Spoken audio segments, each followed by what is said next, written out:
हाय बच्चों, नमस्कार। आप सबका हिंदी क्लास में हार्दिक स्वागत करता हूँ। बच्चों, हमने पिछले कक्षा में मेरा देश मेरी माँ पाठ के बारे में जानकारी प्राप्त कर रहे थे, है ना बच्चों? ठीक है।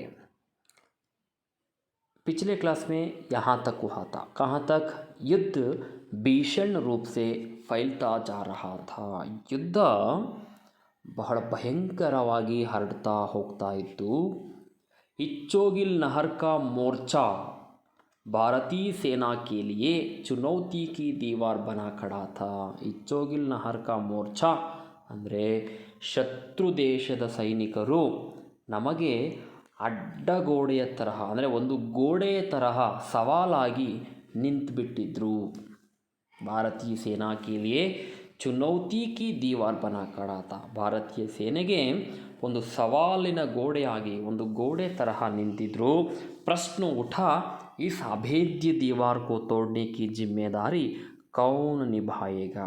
ಆದರೆ ಸೇನೆಯ ಪ್ರಮುಖಾಧಿಕಾರಿಗಳಿಗೆ ಪ್ರಶ್ನೆ ಹುಟ್ಟಿತ್ತು, ಅಭೇದ್ಯ ದೀವಾರ್ಕೋ, ಈ ಭೇದಿಸಲಾಗದಂತಹ ಗೋಡೆಯನ್ನು, ಈ ಶತ್ರು ದೇಶದವರನ್ನು ತೋಡ್ನೆ ಕಿ ಜಿಮ್ಮೆದಾರಿ ಕೌನ್ ನಿಭಾಯೇಗಾ, ಇವನ ಈ ಮುರಿಯುವಂತಹ, ಹೊಡೆಯುವಂತಹ ಜವಾಬ್ದಾರಿಯನ್ನು, ಶತ್ರುಗಳನ್ನು ಎದುರಿಸುವಂತಹ ಜವಾಬ್ದಾರಿಯನ್ನು ಯಾರು ನಿಭಾಯಿಸುವವರು ಎನ್ನುವಂಥ ಪ್ರಶ್ನೆ ಅವರ ಮನದಲ್ಲಿ ಹುಟ್ಟಿತ್ತು.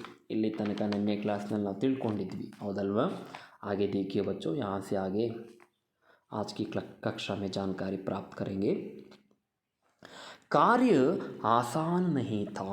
ಆ ಶತ್ರು ದೇಶದವರನ್ನು ಎದುರಿಸುವಂತಹದ್ದು, ಸೋಲಿಸುವಂತಹದ್ದು ಅಷ್ಟು ಸುಲಭದ ಕೆಲಸವಲ್ಲ. ಸೀದೆ ಮೌತ್ ಕೆ ಸಾಥ್ ಜೂಜ್ನಾ ಥಾ. ಮರಣದೊಂದಿಗೆ ಜೂಜಾಡುವಂತಹ ಇತ್ತು, ಅಷ್ಟು ಸುಲಭದ ವಿಷಯವಲ್ಲ. ಪರ್ ವೀರ್ ಕಬಿ ಮೌತ್ ಕೆ ಭಯಸೆ ರುಕೆ ಹೇ. ಆದರೆ ಅಲ್ಲಿದ್ದಂತಹ ವೀರರು ಸಾವಿನ ಭಯದಿಂದ ಸುಮ್ಮನೆ ನಿಂತ್ಕೊಂಡಿದ್ದಾರೆ. ತುರಂತ ಏಕ ವೀರನೇ ಇಸ್ಕ ದಾಹಿತ್ವ ಸ್ವೀಕಾರ ಕರ್ಲಿಯಾ. ಎಲ್ಲರೂ ಸುಮ್ಮನಿದ್ರು. ಆ ತಕ್ಷಣ ಒಬ್ಬ ವೀರ ಮುಂದೆ ಬಂದು ಆ ಸೇನೆಯನ್ನು ಮುನ್ನಡೆಸುವಂತಹ ಜವಾಬ್ದಾರಿಯನ್ನು ವಹಿಸ್ಕೊಳ್ತಾನೆ. ಏ ಗಾಂವ್ಸೆ ಆಯೇ ಹುಯೇ ವಹಿ ಮೇಜರ್ ತೇ. ಆತ ಬೇರೆ ಯಾರೂ ಅಲ್ಲ, ಆ ಹಳ್ಳಿಯಿಂದ ಬಂದನಲ್ಲ, ಆ ಮೇಜರ್.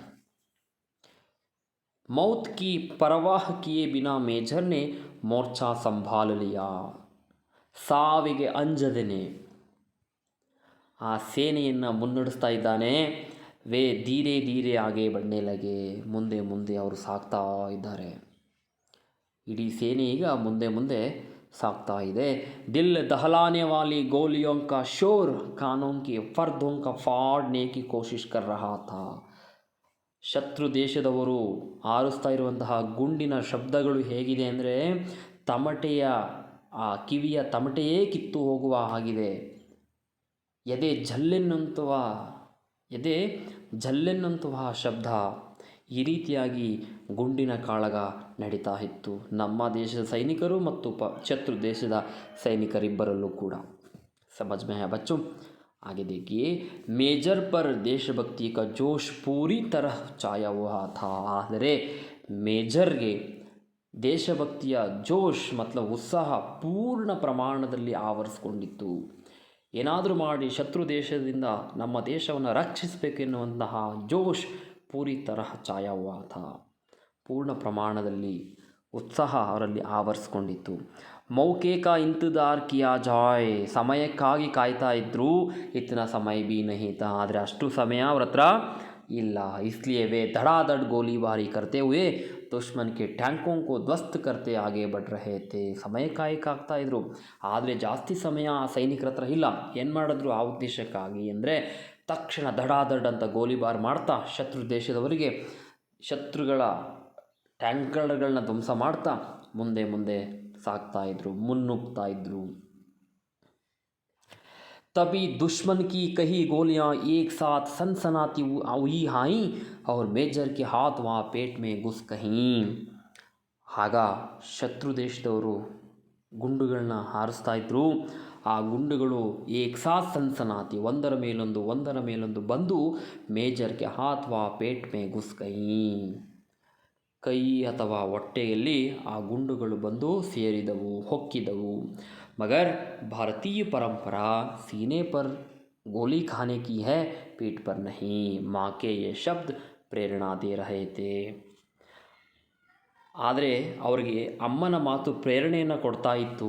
ಆ ಅಮ್ಮನ ಮಾತು ಯಾವುದು ಅಂದರೆ, ಭಾರತೀಯ ಸೈನಿಕರು ಈ ಭಾರತೀಯ ಪರಂಪರೆಯಲ್ಲಿ ಯಾವತ್ತೂ ಕೂಡ ಶತ್ರುಗಳ ವಿರುದ್ಧ ಬೆನ್ನು ತೋರಿಸಿ ಓಡಿ ಹೋದವರಲ್ಲ, ಬದಲಾಗಿ ಶತ್ರು ದೇಶದವರ ವಿರುದ್ಧ ಎದೆಯೊಡ್ಡಿ ಯುದ್ಧವನ್ನು ಮಾಡ್ತಾ ಇದ್ದರು ಎನ್ನುವಂತಹ ಈ ವಾಕ್ಯ ಅವರನ್ನು ಪ್ರೇರಣೆಗೊಳಿಸ್ತಾ ಇತ್ತು.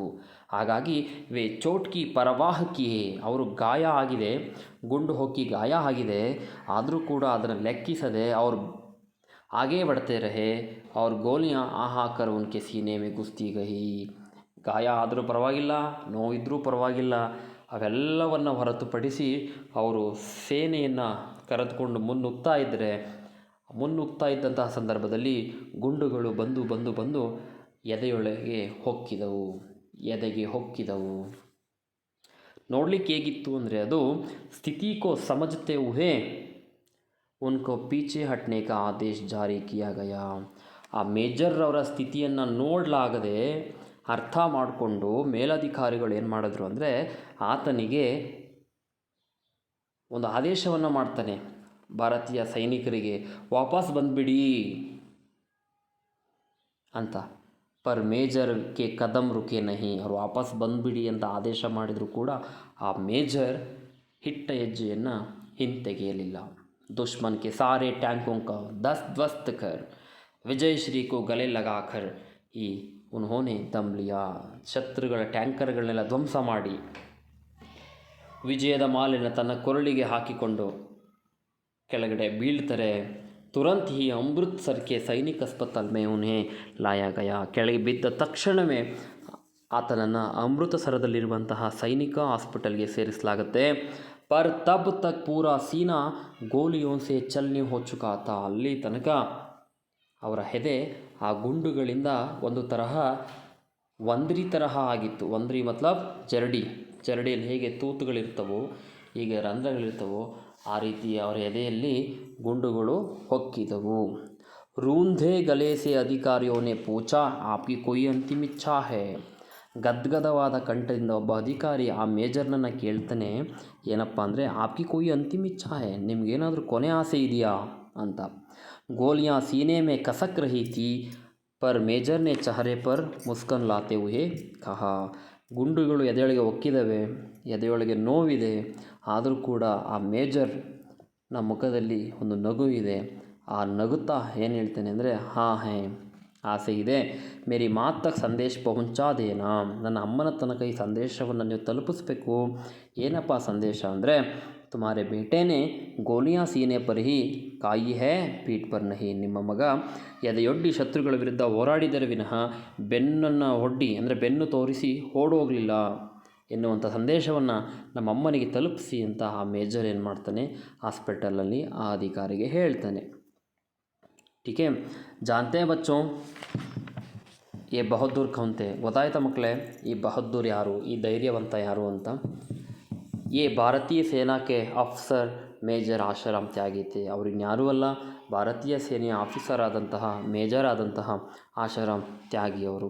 ಜಿನ್ಹೋನೆ ಮಾಕೆ ವಚನೋं का ಪಾಲನ್ करते हुए, ಅವರು ತಮ್ಮಮ್ಮನಿಗೆ ಕೊಟ್ಟಂತಹ ಮಾತನ್ನು ಪಾಲಿಸುತ್ತಾ ಅಪನಿ ಮಾತೃಭೂಮಿ ಕಿ ರಕ್ಷಾ ಕೆ ಲಿಯೆ, ತನ್ನ ಮಾತೃಭೂಮಿಯನ್ನು, ತನ್ನ ಭಾರತ ಭೂಮಿಯನ್ನು ರಕ್ಷಣೆಗೋಸ್ಕರ ಪ್ರಾಣೋಂ ಕಿ ಬಾಜಿ ಲಗಾದಿ, ತನ್ನ ಪ್ರಾಣವನ್ನೇ ಬಾಜಿಗಿಟ್ಟರು, ಜೂಜಿಗಿಟ್ಟಿದರು.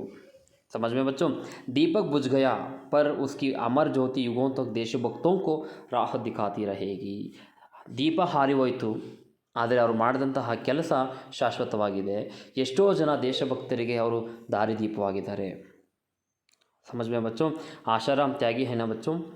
इವರು 1965 में भारत और पाकिस्तान के बीच जम्मू और कश्मीर राज्य के संबंध से ಸಂಘರ್ಷ हुई थी. ಯಾद रखिए बच्चों. 1965ರಲ್ಲಿ ಭಾರತ ಮತ್ತು ಪಾಕಿಸ್ತಾನದ ನಡುವೆ ಜಮ್ಮು ಮತ್ತು ಕಾಶ್ಮೀರ ರಾಜ್ಯಕ್ಕೆ ಸಂಬಂಧಿತ ಸಂಘರ್ಷ हुई थी. ಇವೆರಡು ರಾಜ್ಯಗಳಿಗೆ ಸಂಬಂಧಪಟ್ಟ ಸಂಘರ್ಷ ಆಗುತ್ತೆ. ಆ ಟೈಮ್ನಲ್ಲಿ ಆಶಾರಾಮ್ ತ್ಯಾಗಿಯವರು ಹೋರಾಟವನ್ನು ಮಾಡಿ ವಿಜಯದ ಮಾಲೆಯನ್ನು ಧರಿಸಿ ಕೊನೆಗೆ ಅವರು ತಮ್ಮ ಪ್ರಾಣವನ್ನು ದೇಶಕ್ಕೋಸ್ಕರ ಅರ್ಪಣೆ ಮಾಡುತ್ತಾರೆ. ಅರ್ಥ ಆಯ್ತಾ. ये था मेरा देश मेरी माँ पाठ का विवरण। इदागिತ್ತು मेरा देश मेरी माँ पाठದ विवरण। समझ में है बच्चों? आपको कोई डाउट्स आए तो मेरे नंबर पर संपर्क कीजिए। ठीक है, धन्यवाद।